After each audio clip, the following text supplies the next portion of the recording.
saya perlu katakan lagi nama saya ya, Muhammad Ilyas Syam, itu nama Muslim. Karena ayah saya memang seorang imam di masjid di Bima, Tente. Jadi saya diberi nama, kenapa nama saya, nama Nabi nih dua. Muhammad adalah biasalah Nabi Islam. Jadi ayah saya mengharapkan saya memiliki sifat hati yang mulia seperti Nabi Muhammad. Kenapa ada Ilyas? Ya, Ilyas itu kalau dalam Alkitab itu mungkin Elia. Elia, karena saya juga bingung ketika baca Quran, baca Alkitab, sudah baca Alkitab kok ini kisahnya sama, Ilyas sama Elia. Jadi dia dikejar-kejar oleh nabi-nabi penyembah Baal kalau dalam Alkitab. Kalau dalam Islam mungkin ya dikejar-kejar orang Bani Israel. Hanya beda-beda tipis lah. Nah bedanya kalau Nabi Elia yang ada di Alkitab itu Tuhan yang menyuruh untuk menyingkir ke suatu tempat di dekat sungai apa namanya ya, sungai Kerik apa sih? Kerik ya. Iya.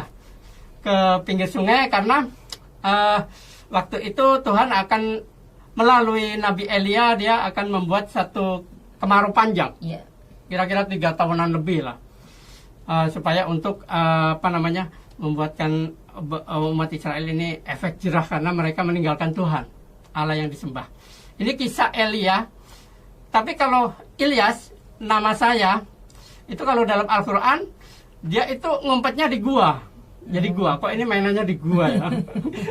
Karena gua ini kan tempatnya jin biasanya ya.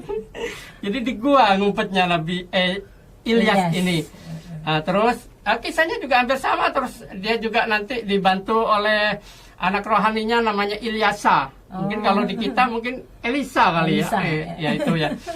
Nah itu cerita singkat nama Ilyas gitu ya. Muhammad Ilyas. Syamnya dari mana? Syamnya ini ada di surat Al-Quran. Syam itu adalah matahari. Jadi karena saya lahirnya pas terbit matahari, jadi ayah saya kasih Syam gitu. Belakangnya Muhammad Ilyas Syam. Jadi ini nama-nama semua ini diambil dari Al-Quran. Karena memang ayah saya seorang hafiz yang dia hafal sekali Quran. Nah, baik Mbak, cerita kita selanjutnya. Untuk menjadi seorang penginjil ya, banyak yang harus kita lakukan. Pertama kita harus tekun dan rindu untuk menyembah Tuhan, untuk berdoa, membaca Alkitab, supaya kita terbekali. Gitu. Jadi seperti orang mau bertanding ya, kan dia harus mempersiapkan fisiknya ya, berlatih olahraga dengan tekun, ya kan supaya ketika dia nanti bertanding dia bisa menguasai panggung ya, ring gitu ya. Jadi sama, orang mau menginjil juga dia harus melatih dirinya untuk berdoa, melatih dirinya untuk membaca Alkitab, melatih dirinya untuk berbuat baik, berbuat kasih seperti Yesus. Itu semua perlu latihan. Jadi nggak harus, oh saya sudah Kristen enak-enak gitu kan. Enggak, tapi ada kiat-kiat yang perlu kita harus latih. Jadi membekali diri dengan firman Tuhan. Jadi harus tekun membaca Alkitab. Ada waktu kita harus menyempatkan membaca Alkitab, membaca Injil. Terutama Injil ya, Perjanjian Baru. Bagaimana di situ perintah-perintah Yesus, pekerjaan Yesus harus kita yang meneruskan. Ya kan? Jadi Yesus kan pernah berkata, mari ikutlah aku, engkau akan kujadikan penjala manusia. Itu ada di kitab Matius 5 ayat 10 kalau nggak salah ya. Nah itu juga di Lukas 4 ayat 19 juga. Waktu itu murid-murid sedang menjala ikan kok. Jadi Yesus mengajak, mari ikutlah engkau. Kau akan kujadikan penjala manusia. Bukan akan kujadikan direktur. Atau menjala ikan lagi. Tapi pekerjaan Tuhan ini kan harus menyelamatkan manusia. Menyelamatkan jiwa-jiwa manusia yang terbelenggu oleh dosa. Jadi bagaimana kita harus melanjutkan pekerjaan Tuhan di bumi ini sampai kita dipanggil pulang. Jadi mari kita membekali diri, harus tekun membaca Alkitab, berdoa, berhikmat supaya Tuhan mengajar, memberikan hikmat supaya kita bisa mengerti dan paham. Jadi kalau kita nggak berlatih, nggak melatih diri kita untuk rindu berdoa, rindu memuji Tuhan, rindu pelayanan, rindu membaca Alkitab, itu semuanya perlu latihan. Dan itu juga di samping itu makanan rohani ya Pak. Ya, betul. Kalau makanan rohani kita nggak pernah dikasih makan, ya pastinya mati rohani kita, loyo ya. Hanya sekedar jadi orang Kristen saja, tetapi tidak merasakan kekristenan itu sendiri ya, tidak merasakan Yesus dalam kita. Karena kita sendiri nggak pernah makan yang hal-hal rohani. Betul.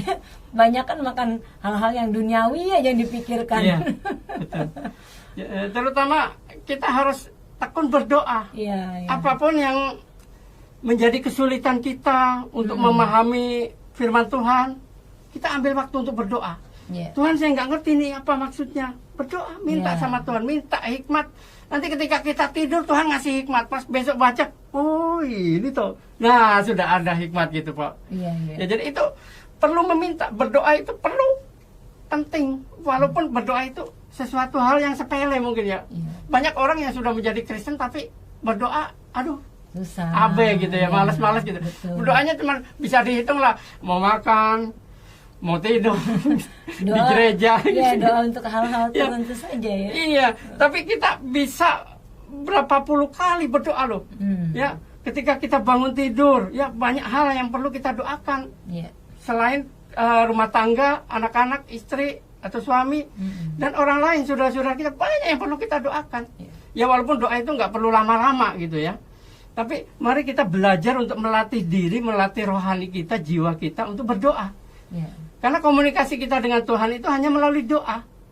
Doa. Mau menginjili siapapun kita harus berdoa. Tuhan, ini waktu yang tepat nggak sih saya mau nginjilin dia nih? Saya rindu supaya dia dimenangkan. Nanti Tuhan akan kasih. Betul. Kesempatan itu pasti ada. Gitu. Jadi kita nggak perlu takut gitu ya. Kadang kan banyak ya kalau orang mau memberitakan Injil tuh ada banyak penyakitnya. Pertama males, takut, ya kan?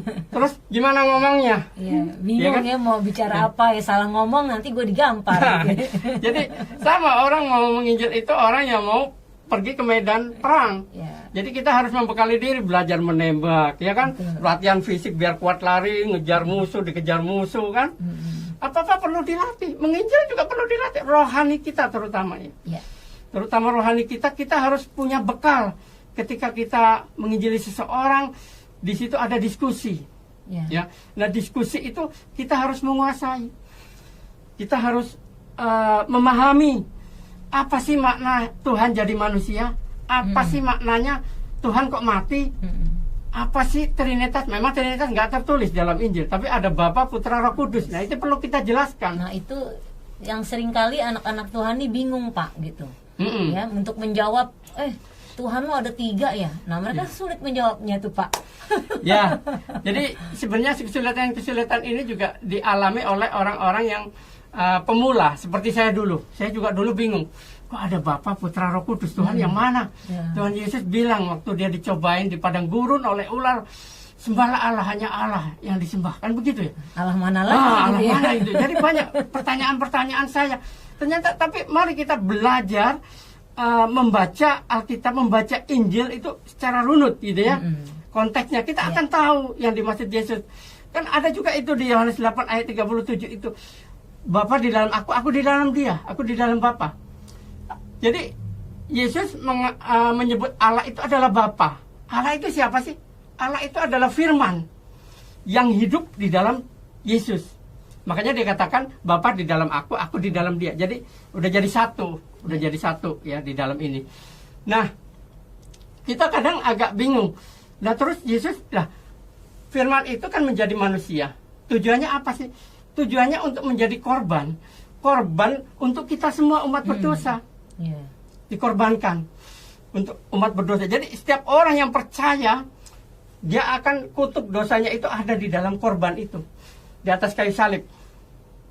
Ada di atas kayu salib. Orang yang percaya, kutuk dosanya terlepas karena percaya kepada Yesus. Sama Yesus. Kita tidak lagi dibelenggu, diperbudak oleh iblis.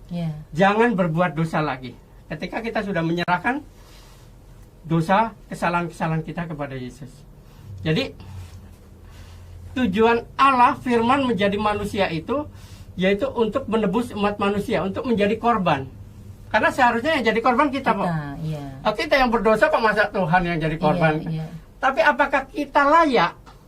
Kan kita orang berdosa, nggak layak.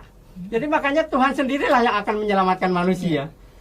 Jadi kita ini umat berdosa ini sama sekali nggak ada kelayaan untuk menjadi korban karena kita umat berdosa. Dan najis ya Pak. Nah, nggak ada bagus-bagusnya, ya. Iya, nggak harum. Nah, jadi makanya Tuhan sendiri turun menjadi manusia, Yesus, dan dia harus mengorbankan dirinya untuk apa? Yaitu untuk menebus kita semua, umat berdosa. Supaya apa? Supaya kita mendapatkan kemuliaan kembali yang dulu dimiliki oleh Adam dan Hawa. Jadi ketika manusia jatuh dalam dosa, kemuliaan itu diambil oleh Tuhan. Akhirnya kita tidak mengalami kekekalan hidup karena sudah mati rohani. Jadi orang yang sudah berdosa itu sebenarnya mati rohani, Pak. Jadi kita tidak memiliki kekekalan. Nah, inilah tujuan Yesus mengorbankan dirinya supaya kita kembali memiliki kekekalan, kemuliaan. Ya kan? Barang siapa yang percaya kepadaku, dia akan diselamatkan. Gitu ya. Jadi kematian Yesus adalah kematian kutuk dosa kita semua. Makanya ketika Yesus di atas kayu salib, ada yang tanya juga, mungkin berarti Allah juga mati? Kok Allah mati? Yesus kan Allah katanya, Yesus kan Bapa. Berarti mati loh, bukan begitu. Yang mati adalah kedagingan Yesus yang sedang menanggung kutuk dosa. Ketika tubuh Yesus mau menyerahkan nyawanya, mau mati, Allah meninggalkan untuk sementara. Makanya ketika Yesus mau menyerahkan, dia sebut apa? Dia ngasih kode, Eli, Eli, lama sabachthani. Allahku, Allahku, mengapa engkau tinggalkan aku? Ini kutuk yang sedang berbicara.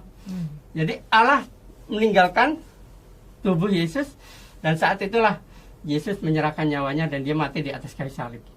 Sebelum Yesus mati, dia masih sempat menyelamatkan penjahat yang di sebelahnya. Karena penjahat itu bilang, Yesus, ingatlah aku pada saat engkau datang menjadi raja. Yesus bilang apa? Saat ini juga engkau akan bersama-sama dengan aku di Firdaus. Ya, di Lukas berapa, Pak? 23 ayat 43 kalau nggak salah ya. Nah, jadi Yesus masih punya kuasa itu di sana karena belum mati kan. Nah, ketika dia mati, dia menyerahkan nyawanya, dia mati tubuhnya, itu menandakan bahwa kutuk orang-orang yang percaya, dosa dan kutuk itu sudah dilebur. Sudah dimatikan di atas kayu salib. Dan ketika dia bangkit, kita merasakan menjadi manusia baru. Jadi saya sudah tidak tidak mau lagi dibelenggu, diperbudak oleh setan-setan jahat yang menggoda saya dengan kedengkian, kemarahan, bahkan pembunuhan atau permusuhan. Saya nggak mau lagi. Jadi kita sudah diselamatkan, sudah ditebus di atas kayu salib. Kita harus bersyukur. Kita sudah menjadi manusia baru. Haleluya. Itu sebabnya ya, Yesus itu kasih adanya. Kasih itu mengalah. Nah, kalau Yesus nggak mengalah, kita binasa ya nggak, Pak? Betul. Nah, untuk itu kita harus selalu bersyukur ya, kalau kita boleh diselamatkan ya, dipindahkan dulu hidup gelap lalu dibawa kepada Tuhan, kepada terangnya yang ajaib. Nah, kita bersyukur, itu bukti syukur kita kepada Tuhan. Bukan karena lagi kita ingin mendapatkan surga, kita berbuat baik, tetapi kita sudah mendapatkan surga itu, lalu kita berbuat baik dan mengucap syukur. Itulah bukti kasih Tuhan yang ada dalam diri kita. Nah, saudaraku yang kekasih ya, pada saat ini kami mengajak saudara yang sudah di dalam Yesus harus terus tanamkan cerminan Yesus dalam hidupmu, supaya kita juga menjadi terangnya yang luar biasa, karena kita ini suratan yang terbuka bagi banyak orang ya. Nah, Pak Ilyas, saya mewakili anak-anak Tuhan di sana. Seringkali gini, Pak, saya merasa ya yang penting gue udah Kristen lah, udah terima Yesus, dosa udah diampunin, ya berbuat jahat lagi juga nggak apa-apa gitu. Nah, seringkali kan banyak orang seperti itu. Nah, kira-kira gambarannya seperti apa ya, Pak? Apakah memang seorang anak Tuhan, kalau kita sudah diselamatkan, itu sebenarnya kita boleh berbuat lagi nggak sih yang pernah kita lakukan kejahatan yang dulu gitu? Nah, karena kan kita hidup dalam dunia ini, seringkali iblis terus menteror kita nih, Pak. Menggoda. Ya. Nah, bagaimana untuk mengalahkan hal-hal jahat seperti itu, dan bagaimana supaya kita ini tidak larut, tidak terbawa gitu ya, sehingga kita nanti jatuh lagi ke dalam dosa. Iya, iya. Nah, caranya seperti apa Pak? Mungkin Bapak bisa ngasih masukan, gambar bagi saudara kita. Ya baik, saya juga pernah ketika diskusi dengan saudara-saudara teman-teman yang Muslim, hal itu juga dipertanyakan. Enak ya jadi orang Kristen, udah ditebus, buat dosa aja terus katanya. Aduh, kacau. Jadi begini, Pak. Kita sudah terima Yesus sebagai Tuhan dan Juru Selamat ya. Artinya kita sudah dibebaskan dari belenggu dosa, ikatan dosa. Kalau kita sengaja berbuat dosa ya kita berarti tidak terlepas dong, tidak bebas walaupun kita. Dan sekarang kita Tuhan kan lihat hati kita serius nggak sih? Betul. Ya kan Tuhan lihat hati kita. Oke lah, karena kita masih hidup di dunia mungkin godaan banyak ya. Iya kan ketika kita hilaf gitu ya, kita bohong gitu ya. Ya memang pengampunan itu disediakan oleh Tuhan. Kan Yesus sudah mati dan kematian Yesus itu adalah suatu pengampunan. Bisa juga disediakan oleh orang-orang yang berdosa, tapi bukan dosa yang disengaja. Dosa yang apa ya? Jadi kalau dikatakan itu, saya tadi bohong sama dia. Saya berdoa, Tuhan ampuni, saya nggak akan mengulangi lagi. Nah, diampuni sama Tuhan. Tapi janjinya dia tidak akan berbuat dosa lagi. Ketika dia sengaja berbuat dosa, wah hati-hati, bisa lewat, nggak jadi warga kerajaan surga. Mempermainkan Tuhan. Ya. Jadi Tuhan bisa melihat hati kita. Orang yang sungguh-sungguh percaya dan menerima Yesus sebagai Tuhan dan Juru Selamat, dia pasti sudah dilepaskan dari ikatan dosa. Keinginan-keinginan dagingnya itu sudah dimatikan, Pak. Jadi nggak mungkin dia berbuat dosa. Kalaupun dia berbuat dosa, misalkan sesuatu di luar dari kesengajaan ya, dia minta ampun dengan sungguh-sungguh dan tidak akan mengulangi lagi. Diampuni, oke diampuni. Tapi ketika dia nanti berbuat dosa, misalkan mukul orang, berbohong dengan sengaja ya, berzina atau dan lain-lain ya, nggak akan diampuni lagi nanti. Karena ada apa? Dilakukan dengan kesengajaan. Berarti dia nggak sungguh-sungguh menerima Yesus sebagai Tuhan dan Juru Selamatnya. Gitu. Walaupun pada awalnya dia sungguh-sungguh ikut Yesus, hidup di dalam Kristus, dan dia percaya bahwa kematian Yesus adalah untuk menebus kita ya dari dosa, ya kan? Tapi ketika dia kedagingan, kembali lagi kepada kedagingan. Jadi dia tergiur, hati-hati makanya kita hidup dalam kedagingan, tapi jangan kita pakai kedagingan kita. Kita pakai untuk hal-hal yang positif. Jadi kita hidup secara roh, memikirkan hal-hal perkara yang di atas. Kolose 3 ayat 2 ya. Kita pikirkan perkara yang di atas. Penuhi jiwa kita, hati kita, pikiran kita dengan firman Tuhan. Ya kalau kita sudah, tadi Pak bilang kita adalah surat ya, surat Kristus yang terbuka. Kalau pikiran-pikiran kita penuh dengan firman, kita rindu, kita baca, kita menjadi surat yang terbuka. Ketika kita jalan kemana kayak Injil berjalan. Wah, orang melihat tuh, dia orangnya sabar, penuh kasih, murah hati. Seperti itu, Pak. Jadi itu tadi yang Pak bilang, kita ini surat Kristus yang terbuka setiap kita kemana dibaca oleh orang. Betul. Karena ada Kristus di dalam kita ya Pak ya. Cerminan kita tuh ada ya, sehingga orang melihat kita, wah betul nih anak Tuhan. Iya, betul. Bukan anak hantu. Bukan anak hantu. Jadi apapun perilaku kita, sikap hidup kita harus mencerminkan Injil, mencerminkan Kristus, pribadi Kristus. Setuju, Pak. Yang lemah lembut, sabar, murah hati. Ya kan? Jadi harus ada di dalam diri kita. Penguasaan diri ya. Makanya kita bekali hati kita, diri kita dengan apa? Dengan kebenaran firman Tuhan. Supaya kita bisa memberitakan Injil kepada banyak orang. Jadi kita kasihan, Pak. Orang-orang yang tidak menerima anugerah keselamatan Yesus Kristus sudah binasa kan, sudah pasti. Di Yohanes 8 ayat 24 Yesus katakan apa? Barang siapa yang tidak percaya bahwa akulah dia, kamu akan mati dalam dosamu. Artinya binasa, mati bersama dosa. Karena dosanya mengikat kok sampai dia mati. Tapi kalau dia mau percaya kepada Yesus, Yesus sudah disalibkan, dan salib Kristus itu untuk satu kali. Untuk menebus orang-orang dan melepaskan orang-orang dari belenggu dosa. Terlepas dia, ikut Yesus. Jadi ketika dia nanti dipanggil Tuhan, dia pasti ikut Tuhan. Sama seperti kita, Pak, ikut Tuhan. Karena kita percaya. Amin. Baik, Pak Elias, saya berterima kasih banyak. Yang terakhir nih Pak, mungkin Bapak mau memberikan saran ya, sampaikan pesan untuk anak-anak Tuhan terutama ya yang sudah mungkin dulunya Kristen ya, lahir baru ya, sudah ikut Tuhan sudah lama ya. Ini untuk mereka nih, kadangkala pada saat mereka diproses di tengah jalan, iman goyah ya.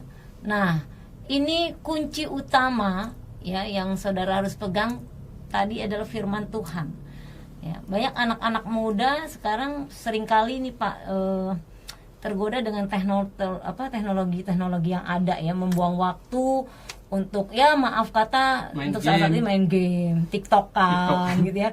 Sedangkan untuk beribadah itu wah, apalagi zaman sekarang ini sifatnya online, Zoom. Online. Nah, seringkali mereka dengan ibadah online ini atau Zoom, maaf ya Pak, yang sering saya dapati kurang respon ya, kurang serius untuk, padahal itu ibadah, tapi mereka ya dengan suka-sukanya sendiri ya.